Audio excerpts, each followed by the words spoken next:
İnsanlar bugün öz həyatlarındakı hansı səhvlərlə böyrəklərini məhv edirlər? Və niyə börəyindən artıq şikayət edir deyə börək həkim görüb zəng edib əlaqə saxlayır ki, mənim börəyim nədən ağrıya bilər? Qəribə bir şəkildə bir infeksiya var, qrip şəklində özünü göstərir. Börəyi sağlam saxlamaq heç də ot içmək demək deyil. Sən onu maye ilə bədənə çıxarda bilərsən. Nəyin hesabına? Sağlam börəyin varsa. 10 yaşında olan uşaq da girib enerji içkisi alır, istifadə edir. 20 yaşında olanda, 30 yaşında olanda. Əvvəl xəstəlik yox idi, əvvəl virus yox idi. Son illərdə gənclərdə böyrək problemləri artıbmı? Mən bu xanımı tərəziyə çıxartdım 110 kilo. Börəyi qorumaq üçün ən əsas bilinməyən gizli qalan 2 şeydir.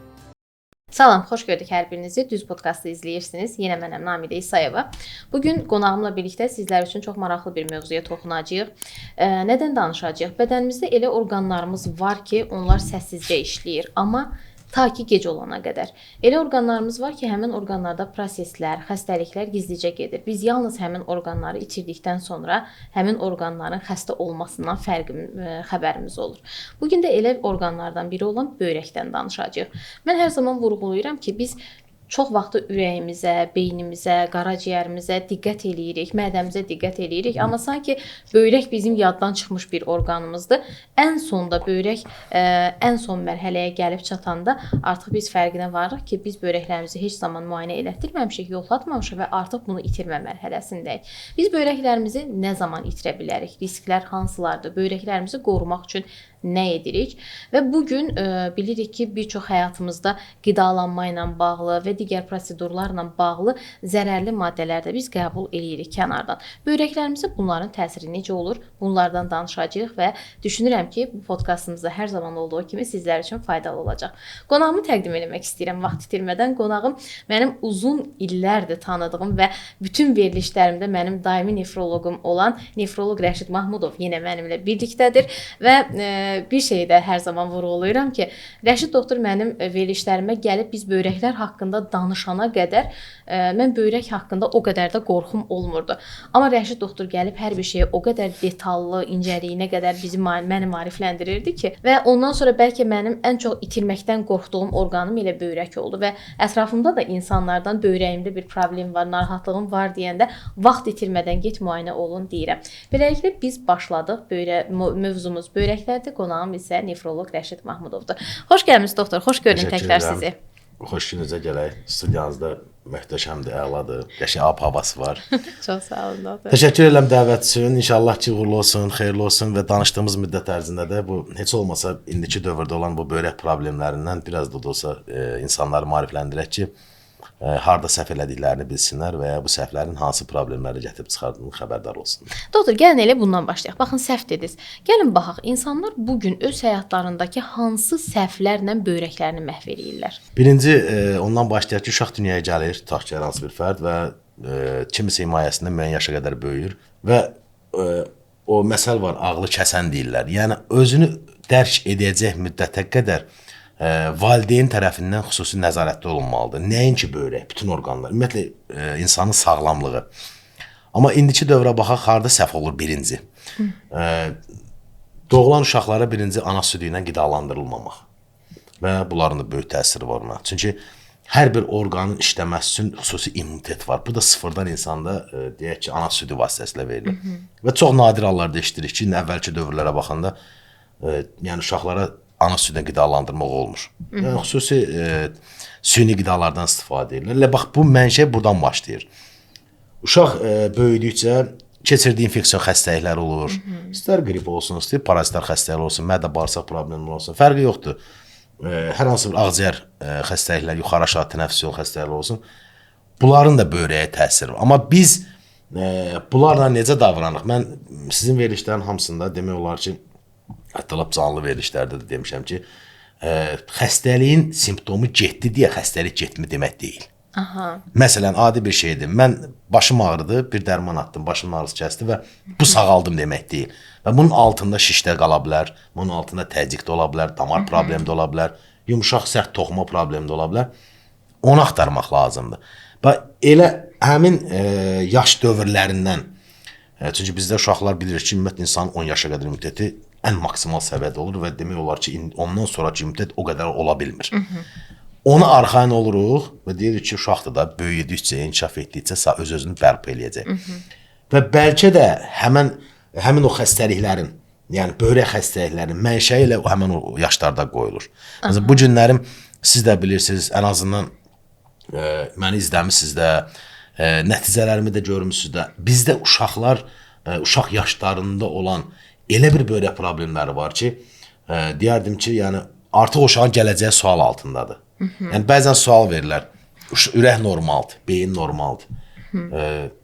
Amma böyrəyin düzəltmək, yəni elə mi çətin bir şeydir? Bir şey ki, beyin sümükdür və hər deyəndə problem olmur və problem olsa da belə çox çətinliklə başa gəlir. Ürəkdir deyərsən uşağın ürəyin, amma böyrəyində çox rast gəlinir.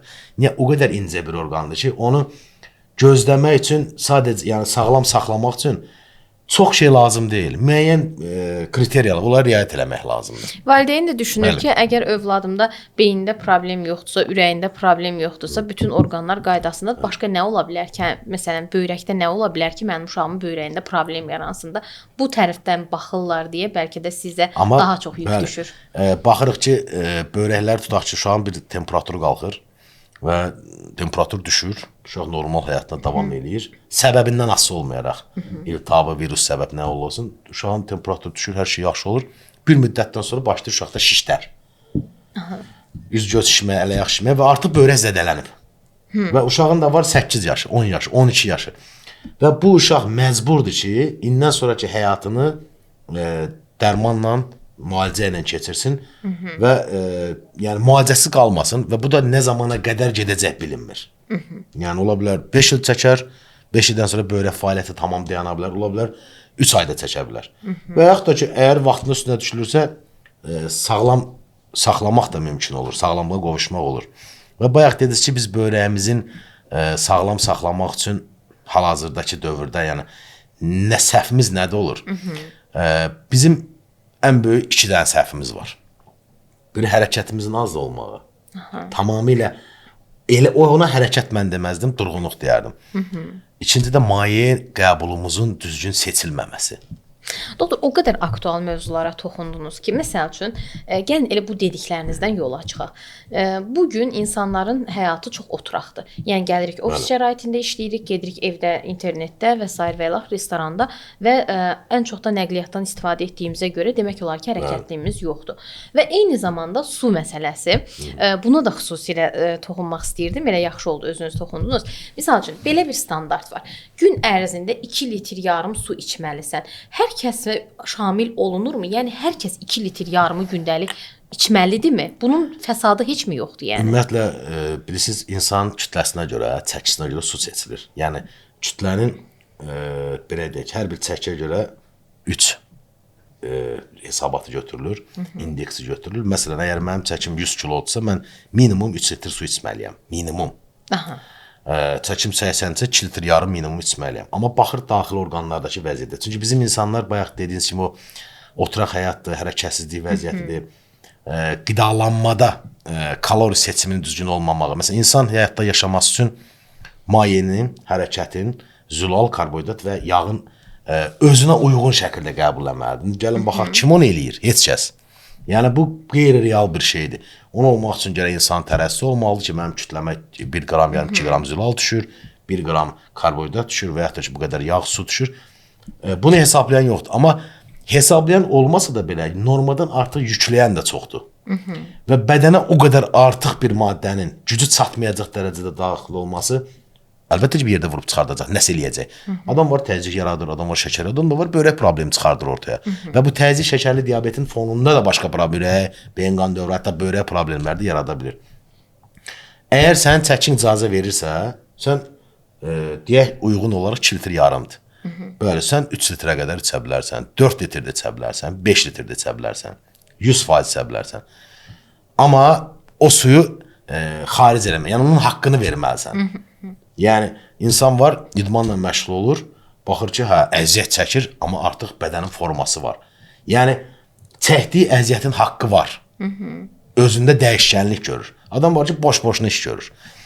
Əgər sən o sağlam böyrək saxlamaq istəyirsənsə, maye qəbulunu artırmaqla heç də özünə faciə yaratmarsan. Amma bir şərtlə. Mən burada həkim danışır, deyir, günə 5 litr içə bilərsən. Gedim mən də 5 litr Bəli, içim. gedim 5 litr içim və üstəlik hərəkətim olmur. İnsan gün ərzində 5, 7, 10, 15, 20 kilometr yürüyüş eləməlidir. Hətta yəni bunu çox adam bilmir, deyəcəm. Yəqin ki, izləyənlər başa düşər. 5-7 kilometri 15-20 dəqiqəyə bitirməliyik. O sürətlə yəni. Yürüyüşə baxın. Yəni böyrək bunu istəyir. Aha. Bu təzə bir məlumatdır.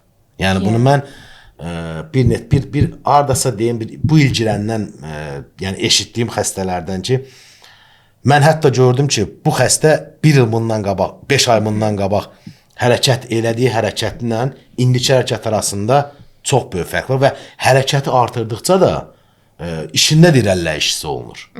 Məsələn, biz 5 kilometri 15 dəqiqə az gəzməməliyik. Hesab edirsən, buradan 5 kilometr haradır və böyrək bunu istəyir. Söhbət sağlamdan gedir, ha. Böyrək sağlamdır, sağlam saxlamaq istəyən adamla. Xəstədən yox. Əlbəttə ki, böyrək çatışmaz adama o yürüyüş yeridə bilmərsən. Çünki o bədəndə kalsium, vitamin D pozunu olur, hərəkət problemi olur, oynaq narahatçı olur.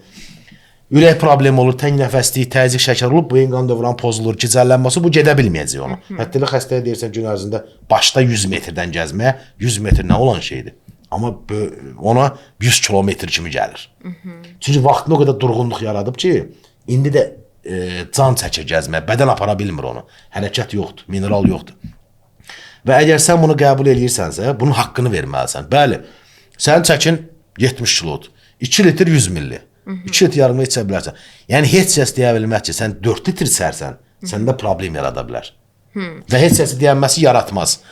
Baxır, birinci maye qəbuluna qabaqdan, mayenin qəbulunu artırmamışdan qabaq, birinci orqanların müayinəsi lazım. Elə mən bu sualı verəcəkdim ki, bax, siz dediklərinizi eləməyə başlamamışdan qabaq, tutaq ki, insan qarşısına məqsəd qoyur ki, mən gün ərzində 3 litr suyumu içəcəm, filan qədər kilometr yolumu yeriyəcəm.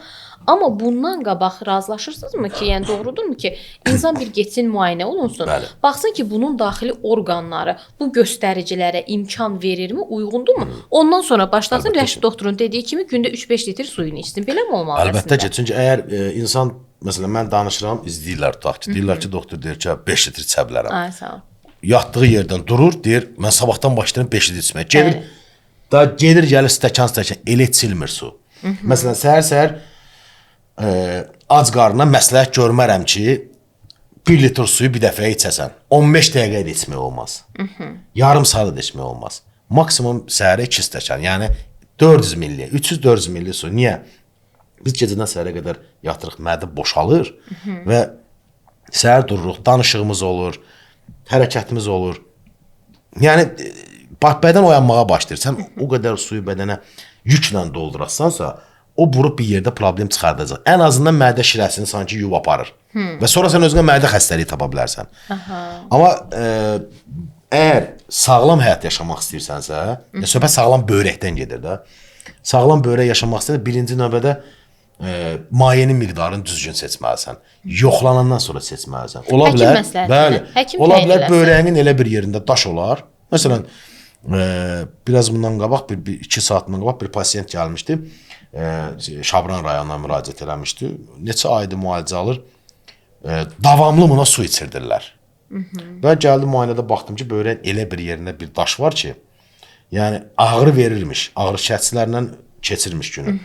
Amma daş elə bir yerdə, elə ölçüdədir ki, o daşın parçalanması bir möcüzədir. Yəni parçalanıb düşməz. O diri atılacaq axara. Və bu adam 2 litr yarım suyu içirdi əvvəl. İndi 4 litr qaldırıb daş düşsün. O litr yarım su buna müəyyən qədər məbləğə başa gələcək. Sonra orada proseslər gedəcək, sonra təzədən onlar müalicə alınacaq. Yəni belə də olmur. Sən yoxlan, müayinə olun. Əgər sənin böyrəyin, adam var su içir, deyir, məsələn, 2 litr yarım içirdim, heç nə olmurdu.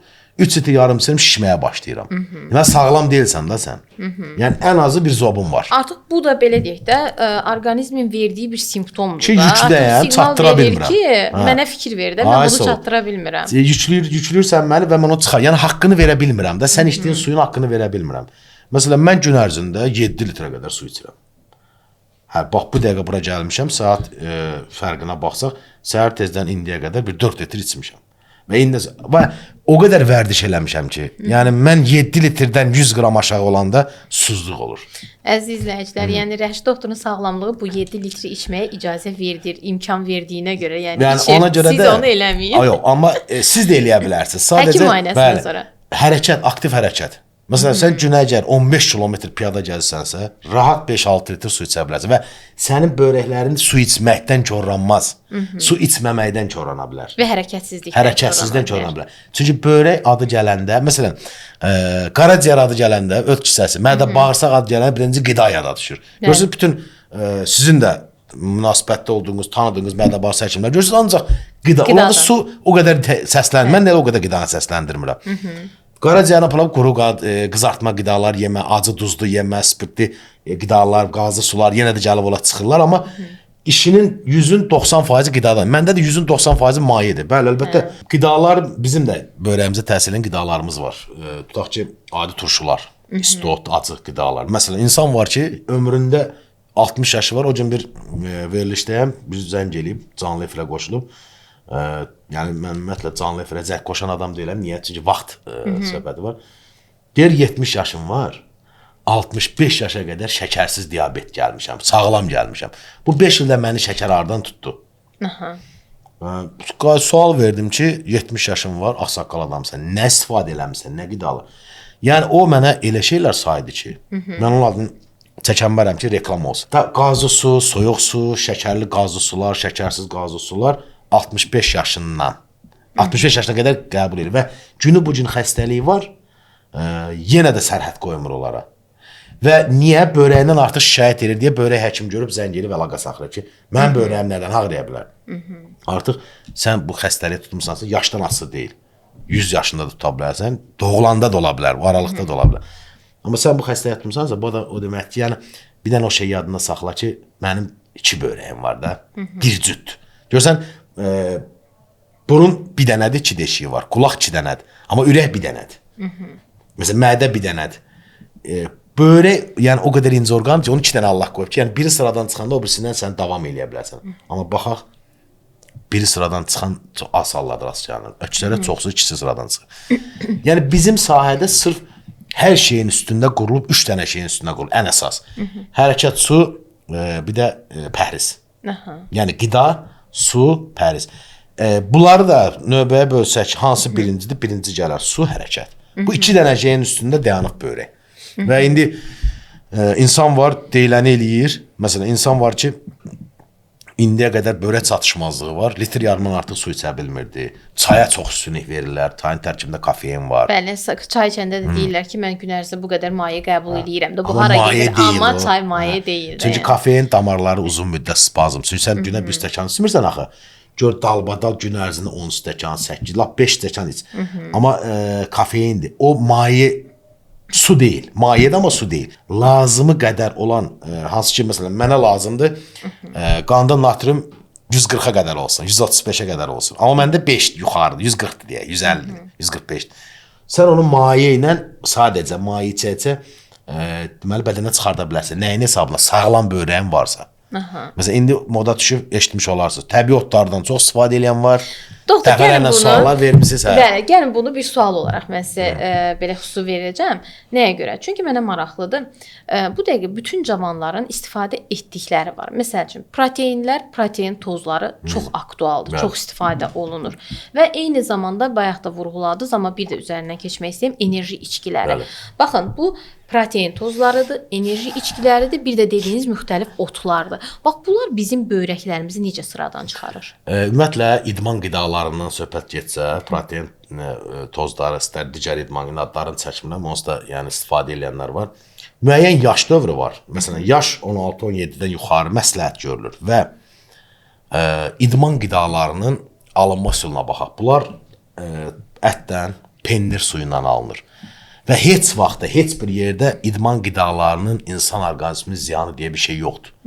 Bəli, sən protein tozunu yeyə bilərsən və sənin sidiyində aşırı dərəcədə zülal çıxa bilər. Problemin ola bilər. Müxtəlif bədəni sulandırıcı kreatinlərdən, glutaminlərdən, bərpa edici qidalardan istifadə edə bilərsən, bəli, səndə problem yarada bilər. Ona görə mən deyirəm ki, birinci növbədə sən öz bədənini bax gör. İndi hər 16 yaşa çatıb, 17 yaşa çatıb və ya 20 yaş çatıb idmanla məşğul olan insanlar sağlam deyil axı. Onlar idmana gedirlər sağlam olmaq üçün. Amma daxilində elə bir problem olar ki, o idman ona faciəyə başa gələ bilir. Dəfələrlə görmüsünüz, idman zallarında da yıxılanlar olur, dünyasında yaşayanlar. Bəli.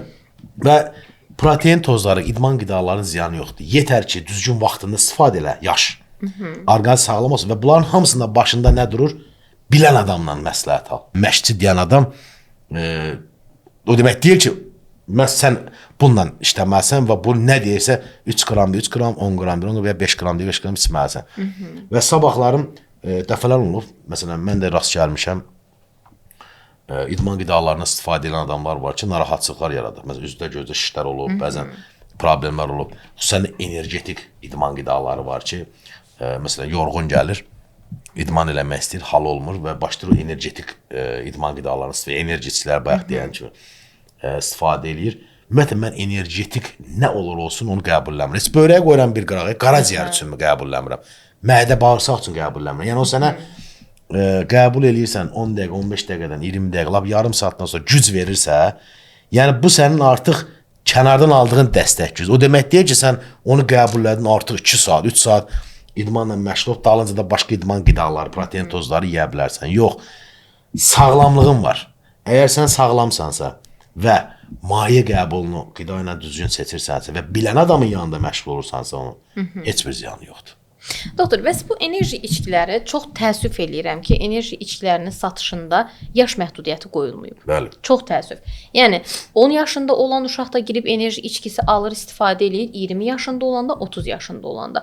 Yəni mən öz adıma tərəfdarı olardım ki, enerji içkilərinin satışına bir yaş məhdudiyyəti qoyulsun. Bəli, çünki siz də həkim olaraq bunu dəstəkləyirsiniz ki, o inkişaf dövründə, inkişaf mərhələsində enerji içkisi içən uşağın təbii ki, sabahsı gün sağlamlığında zərər olacaqdır.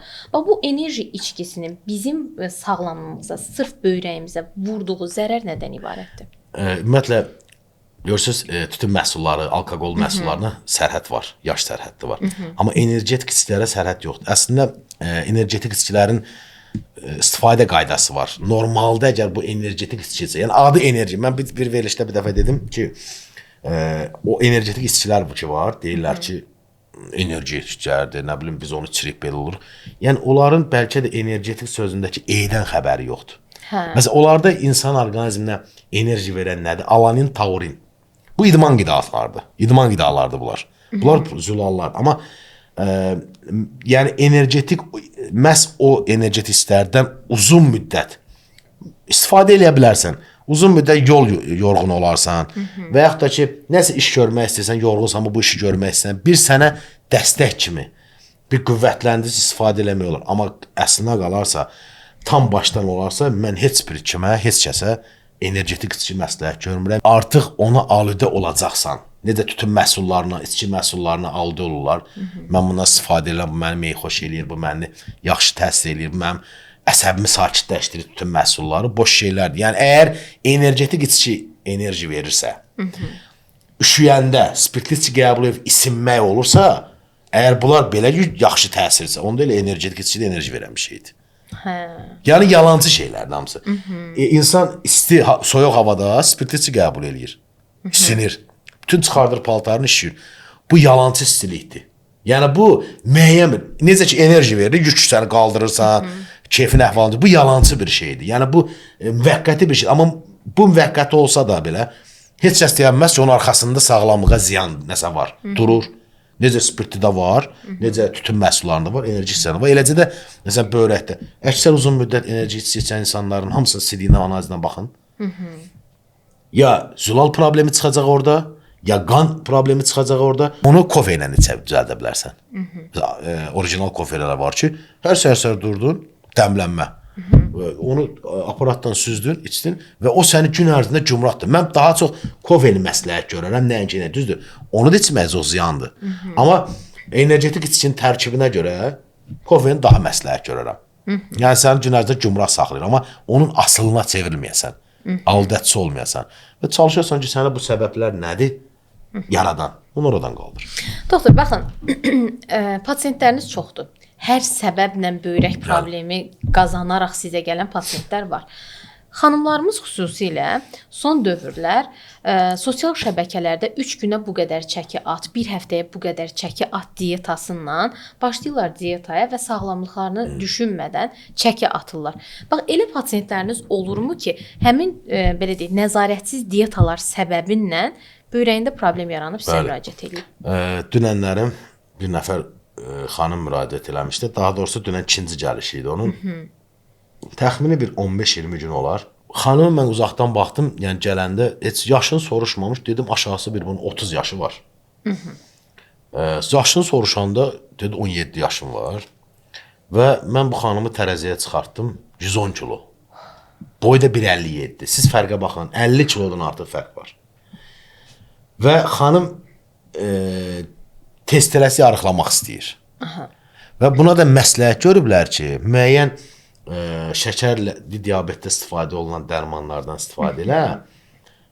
Qanda şəkərin miqdarını, amma müayinələrində şəkər yox, insulin dirənci yox. Cavan insandır, nə olsun çəkidir. Yəni, hələ ki, bərpa prosesi var, hələ təzələnmə var deyə. Məsələn, o çəkidə 30 yaşında olsaydı, aləm dəyərdi bir-birinə. Amma nəticələri normal nəticələr göstəricilər normal idi. Və xanım mənə dedi ki, mən istəyirəm ki, 60 kilo olum və tez bir zamanda olum. Bəlkə də o ola bilər o 60 kilonu. Məsələn, 3 aya o 50 kilo da ata bilər. Amma sağlamlıqdan gedir söhbət. Ümumiyyətlə, çəkinin böyrəyə çox olması ziyan o ki, artıq yük daşıyırsan bədəndə. Əgər biz tez bir zamanda nizamsız arıqlayarıqsa, mədə, qadınlarda ginekoloji orqanlar, sidik hissəsi və böyrəklər sallanır. Sən 3 aya aldığın nəticədən sonra gedib cərrahi əməliyyata düşürsən, cərrahi əməliyyatda o sallanmış şeylər, orqanlar qalxır yuxarı, qaldırır yuxarı, bağlanır və ömür boyu əziyyətlə yaşayırsan. Hesab edin gör 3 ay ərzində bunu sən birlə də eləyə bilərsən də. Nə olub ki? Yəni sən aya normal arıqlama çəkisi 5-7 kilodur. Yəni 10 kilo aya çoxdur. Çünki bizim dövrümüzdə, indiki dövrdə bizi əsəb stres də kökəldə bilir, bizi hormonal dəyişkənlik də kökəldə bilir. Bizi böyrək fəaliyyətində yaranan problemlər də kökəldib arıqlada bilir. Şəkərli diabetimiz də olur, kökəldib arıqlada bilir. Məsələn, adi bir şey deyim. Xəstə var şəkərli diabeti, ətrafınızda ola bilər. İnsulindən istifadə eləyir, kökdür. Bəli. Amma biz fikirləşdik ki, insulin şəkər salır, insan şəkər yeməsə arıqlayır.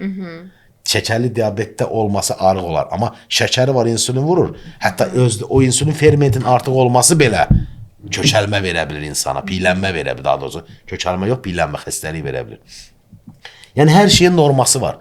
Və sən bu günlərim sağlam arıqlamaq istəyirsənsə, var, bəli, adamlar var, sağlam arıqlayır. 3 aya arıqlayır 20 kilo. Yəni, normalda 6 kilo. Sağlam şəkildə arıqlayır. Aya 6 kilo. Yəni, tez bir zamanda nəticə əldə eləyib, kiməsə yaxşı görsənmək istəyirsənsə, onun arxasında sağlamlığın var. 3 gün görsənə bilərsən, 3 ay 3 il. O da getsə, amma sonraki illərdə əziyyət çəkəcəksən və cərrahi əməliyyatlara düşəcəksən və gedəcəksən, deyəcəksən, belə bir şey vasitələrini arıqlamışam, xüsusi kapsulalardır, otlardır, təbii vasitələrdir. Yəni, mən inanmıram ki, insan tək yürüş eləməklə, belə deyək, bir aya 20 kilo ata bilər. Müəyyən dəstəkləyici vasitələr var və o vasitələrin gələcəkdə sənə hansı problemlər yaradacaq. Üstə gəldə subay xanımlar, gələcəyin ailə qurmazsan sən, səni hormonal dəyişkənliğini elə pozarsan ki, və əlacın olmaz və ömür boyda tək qalarsan. Çox təəssüf elədiyim bir haldır. Bax, məsələn, doktor, bura gəlməmişdən qabaq bir yerdəydim, 2 xanımla söhbət edirik. 2 xanımın hər birisinin çəkisi normaldır. Deyək ki, biri 63 kilodur, biri 67 kilodur. Boylarına görə normaldır. Və danışırlar ki, hərəsi biri bir kapsul istifadə edir çəki atmaq üçün, biri gündəlik kofe istifadə edir çəki atmaq üçün və hətta birisi də başqa digər vasitələrdən istifadə edən də var idi.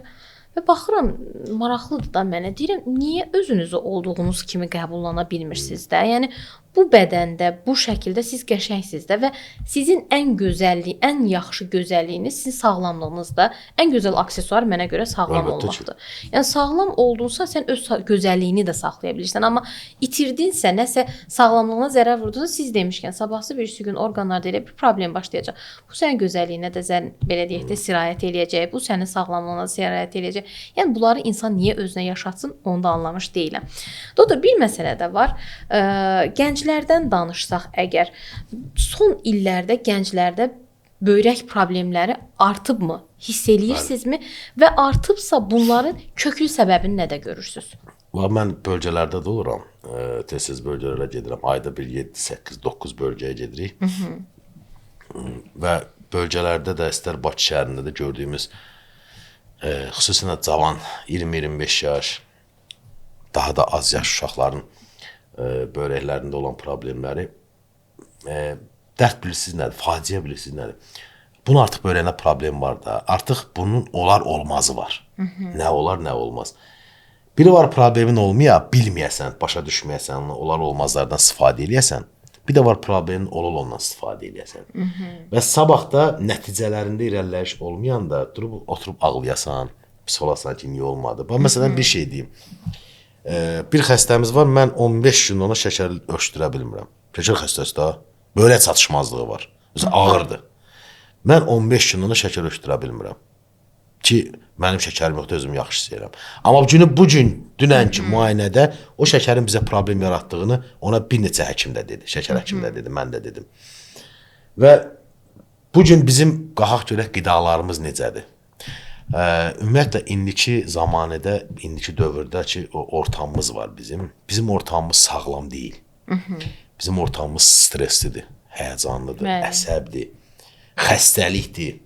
Və mən hər zaman danışanda deyirəm, bəzən istər telefonlara açıq, WhatsApp-la və yaxud da ki, haradasa bir marketdə, bir yerdə, bölgələrdə, bir yerə girəndə, görəndə və istəyir şadlıqda və yaxud da ki, tədbirlərdə görəndə bəzən insanlar soruşur ki, bu qədər deyirsiniz, qida ilə bağlı danışırsınız, su ilə bağlı danışırsınız. Yəni, tək adamın bacara biləcəyi bir şeydir. Amma mən demirəm ki, elə bütün qidalar yox. Yaxşı qidalarımız var. Sadəcə seçim eləmək üçün mən nəyinə qidalanmalıyam, necə eləməliyəm. Və bəzən də belə bir şeylə rastlaşıram. Dəfələrlə şahid olmuşam. Bir 15 yaşında bir uşaqdır. Atası, babası 70 yaşı var deyək, bir babası var və ya qonşusu var. Yəni, o uşaqdır, onun yiyən vaxtıdır. Demir, nə yiyən vaxtıdır? Yiyən vaxtıdır və bu yiyən vaxtında bunları yeməlidir. Amma özünə baxsan, özü xəstədir. Zamanında sən də yemsən. Hətta sənin dövründəki ilə indiki hava, qida, stres, ortam bir olmayıb. Səndəki daha yaxşı olub. Daha təmiz mal olub, qida olub. Amma indikinə baxın, bu dəqiqə cavanlarda ən çox böyrək problemlərin yaranma səbəbləri nədir? Təsadüf hallarda olur, düzdür, olur, amma hər hansı bir xəstəlik fonunda yarada bilir. Məsələn, cavan insanlar, bu dəqiqə insanlar var ki, yəni cavan oğlanlar, 20 yaş, 18 yaş, 22 yaş təzyiq problemi yaşayırlar. Mən dəfələrlə rast 16 yaşı var, 200 təzyiqi var. Yəni, bunun hansı sağlam börəyindən danışaq. Qidalanmasına baxırsan, normal qidalanmır. Hətta dərd budur ki, insan börək köçürdüb, həyatda tutunmağa çalışır. Ət və ət məhsullarına qoyma deyir. Olmaz. Axı sənə buna 5 il qabı, 3 il qabaq deyiblər, olmaz. Yəni, rahatçılığa baxın siz. Adam itirilmiş sağlamlığını belə dəyərini bilmir də. O qədər imkan, pul dökülüb, maddiyyat sərf olunub, saatlarla əməliyyat sərf olunub, travmalar alınıb. Amma günü bu gün baxın, sərhəd yoxdur. İnsanlar elə gəzirlər ki, elə yiyirlər ki, elə bilirlər ki, ümumiyyətlə böyrək köçürməyib, bu dünyanın ən sağlam adamıdır. Bugünkü dövrdə sağlam adam yoxdur. Tapmaq olun, praktik adam. İçi mən qarışıq, siz qarışıq, sağlam deyilik. Praktiki sağlamı. Nəyin hesabına? Nevroloji səbəblərimiz hesabımıza, oturduğumuz beynindəki fikirlərimizin hesabına və yanaşı gələn xəstələr, irsiyyətdən gələn xəstəliklər belə, məsələn, mənə deyirlər ki, ata, baba şəkərli diabetdir. Nənə, mama da, ana da şəkərli diabetdir. Amma uşaqların heç birində yoxdur. Bu nətər hiss olur? Yəni, təsdiq deyil axı ki, %100 olmalıdır. İnsan var, ata-ana onkoloji xəstədir. Bugün mənim pasientlərim var. Ata-ana onkoloji xəstədir, ata-ana ana. 5 dənə uşağı var, həddi buluğa çatıb, hətta ailə qırıb, uşaqlar da var, heç birində bir onkoloji problem yoxdur. Yəni, irsiyyət təsdiqlənmir. Baxır sən nə ilə istifadə edirsən. Çoxsu da börək blastomasıdır. Börək blastoması da yəni çıxarılan bir şeydir. Çox nadir hallarda börək qoyulub saxlamaq olur. Əksər halda bir yerdə ətrafı da kəsib götürürlər. Bəzi hallarda metastatik dəyişkənlik, yəni yayılmalar da belə əsasda da verə bilir. Amma baxırsan ki, bu günümüzün istifadə etdiyimiz qidalarımız, istilən mayelərimiz, yaşam səbəbimiz, oturduğumuz, yaşadığımız yerlər, rütubətli olmağı, soyuq olmağı, bunların hamısı təsir eləyir. Heç də həmişə börək xəstəlikləri birdən-birə sırf börəyində yaranmır. Məsələn, deyə bilmərik ki, mənə sual verdilər ki, mənim börəyimdə daş var. Nədən yana? İnsan börəyində daş varsa, deməli metabolizm pozuntusu var. Bəli. Keçib katabolizmə. Amma insan özündə problem hiss eləmir. Necə? Mən normalda bağırsağım da yaxşı işləyir, sidiyə də normal, amma börəyimdə daş var, 2 santı. Niyə yarandı? Necə yarandı? Niyə yarandı? O sualın cavabını axtarır. İnsan orqanizmində daş niyə qalmalıdır? Bu daş bilirsiniz nədir? Nəyinsə natamam parçalanmasıdır da. Yəni tam parçalanmayıb ki, gedib parça ilişib qalıb. Burada öddə niyə daş əmələ gəlsin ki? Deməli, sən nəyisə, nə vaxtsa pozmusan ki, istər quru qızartma yeməklə, fast foodlarla, spirtli içkilərlə, soyuq, qazı, fərqi yoxdur. Pozmusan, öddə daş əmələ gəlib və börəkdə də daş var. Sən o sualı verəndə mən də sual verirəm ki, niyə insanda daş əmələ gəlməlidir? Və insan sağlamlıq sistemi, yəni insan orqanizm sistemi elə qurulub ki, ən ali varlıqdır da, biz o qədər güclüyük ki, məsələn, sidik hissəsində elə bir immunitet var ki, ömür boyu problem olmaz. Amma problem olmayanda 100-ə qədər yaşayacaq, sidik hissəsi sağlamdır. O qədər bizim uroloji sistem qurulur ki, məsələn, bizim börəyimiz sağlamdır. Milyard dənə infeksiyamız var əlində. Ataq börəyə özü çıxardacaq, çölə tullayacaq. Yetər ki, özündə pozuntu olmasın. Divarında zədələnməsin, daş əmələ gəlməsin, iltihab proses, genişlənmə, büzüşmə, parenxima nazilməsi olmasın. Olacaqsa, dalı öz aparır. Necə, mərcanvari daş düşür, deyirlər müalicəsi yoxdur. Müalicəni salma olmancaq əməliyyatla. Oturduğu yerdə atmalar atır başqa yerə sanki. Bir də baxsa, bir aydan sonra 1 sant olan daş, bir aydan sonra olur 2 santı. Uzanıb sanki, böyüyüb. Bu da belə bir şeydir. Tamlığı pozulmamalıdır. Amma biz nə varırıq, nə edirik? Biz qidalarla, suyla, yaşayış şəraitimizlə sanki orqanlara yəni zülüm veririk. Onları qəsdən xəstəliyə məcbur edirik. İmmunitetini aşağı salırıq. Bu da gəlir çıxır indiki dövrdə yavaş-yavaş. Əvvəl börək problemləri, prostat problemləri 25-30 yaş olanda bir dənə olanda. Sanki bir faciə olub. İndi 35 yaşında oğlan, kişi xeylağı prostat əməliyyatına gedir. Adi hal kimi baxırlar. Yəni, çox sıradan baxılır. Özü də bilirsiniz də, indi rast gəlmişsiniz. İndi uşağın 30-40 il bundan qabaq kim deyə bilər ki, nefroblastoma nədir? İldə bir dənə əməliyyat olardı. İldə 2 aydan bir, 3 aydan. İndi artıq evəz də gəlib çıxır, virus kimi artıb. İndi hər insanda bir balaca bir şey görən kimi aha, nefroblastoma şübhə var. Yəni, psixologiya o qədər dəyişib ki, artıq başqa şey də düşünənmir səni. Yəni, xəstəliklər də irəliyib, artıb, dəyişib, orqanizm mürəkkəbləşib, çünki tez xəstələnməyə meyilli olub və s. və daha çox şeylər. Baxın, bircə kəlmədə bir söz deyim. Məsələn, son dövrlər, son 20 ildir mən nəyə fikir verirəm? Paltaryan maşınlar çıxandan sistitlər artıb, sidik hissəsi problemləri artıb. Əvvəl yox idi. Maraqlı yanaşmadır. Paltarlar əldə yuyulurdu, qaynadılırdı. Bəli. İndi qaynadan var. Yox, qaynatmır. Sağlamlıq o idi. İndi hamı bir yerdə yuyulur. Uşaq, qız, oğlan, ata, ana, baba, nənə atırlar. Mən deyək ki, bir 10 xəstənin sual cavab eləyirəm. Onun içindən 3-ü, 4-ü, 2-si. Ən uzağı 3-ü, 4-ü olmur. Deyir ki, biz ayrı yuyuruq paltarlarımızı. Yəni, bu nə deməkdir? Maşın nə üçündür bə? Ona paraşok atılır, nə bilim, xlor atılır. Yəni, hər şeyin dərdin dərmanı xlordur mu? Paltarı təmizləyir mi xlor? Nə bilirsən? Və bəlkə də sən elə o mağazindən, marketdən aldığın o xlorun hətta bəzən xlor olmağına belə şübhəli yanaşsan. Amma onu atıb maşında yuyursan. Və ona görə də bugün, əvvəllər də var idi da, ki, əvvəl xəstəlik yox idi, əvvəl virus yox idi.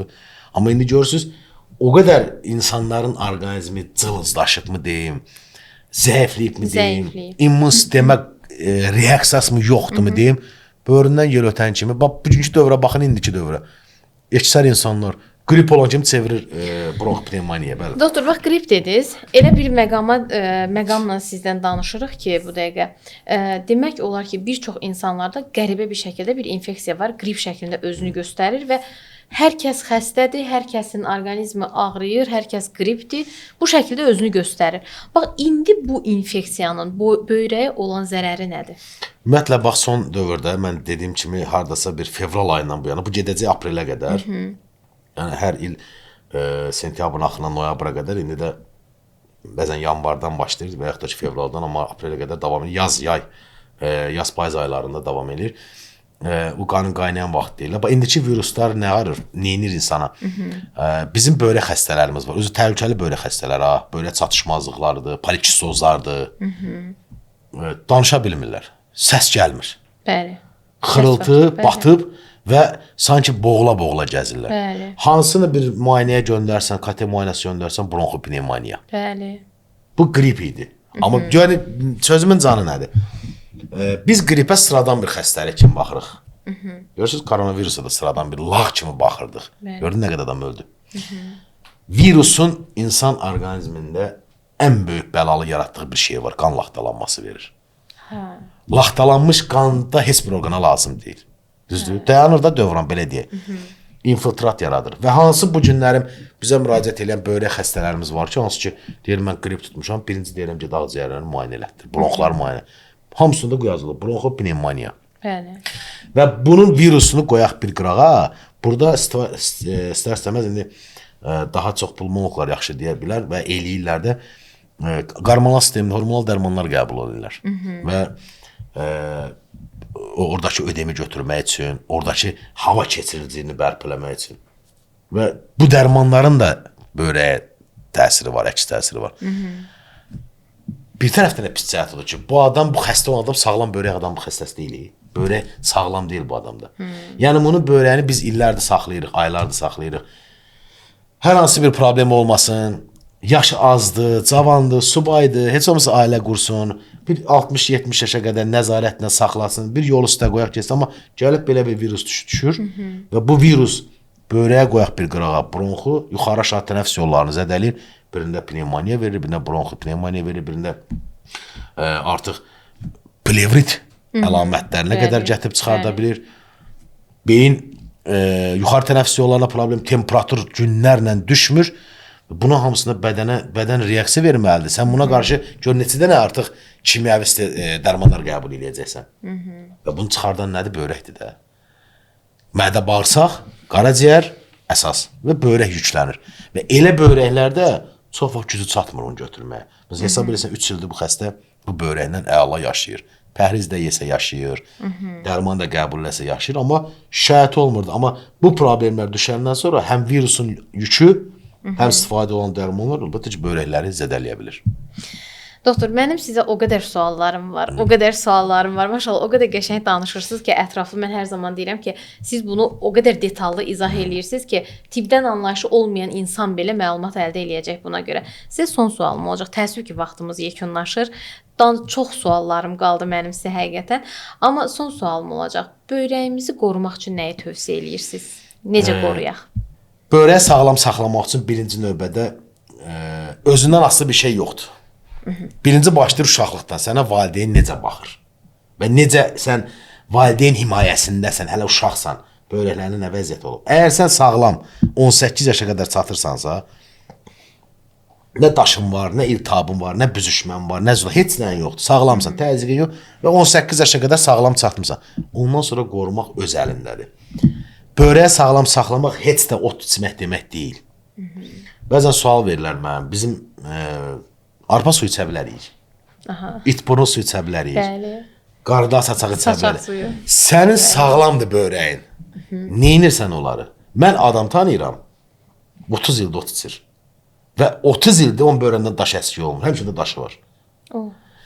Təbii otları 15 gün içə bilərsən, profilaktika müalicənin yanında. 15 gün artıq içmək, qan laxtalanma verəcək.